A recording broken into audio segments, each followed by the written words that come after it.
வளருங்க, வளருங்க, வளருங்க.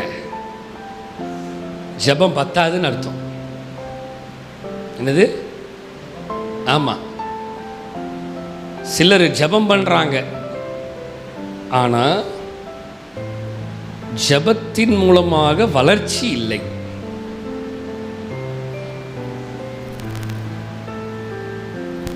குழந்தை பால் குடிச்சிட்டே தான் இருக்கும். பால் குடிச்சிட்டே இருக்கு, குழந்தை வளரணும். அது பால் குடிச்சிக்கிட்டே இருக்குது, வளர்ச்சி இல்லைன்னா நோ யூஸ்.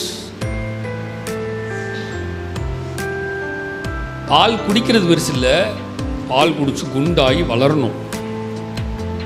புஷ்டியான ஆகாரத்தை சாப்பிடுங்கன்னு சொல்றார் பவுல். நம்ம புஷ்டியான ஆகாரத்தை சாப்பிட்றோம் நினைச்சுக்கிட்டு சாப்பிட்றோம், ஆனால் அது புஷ்டியான ஆகாரமா?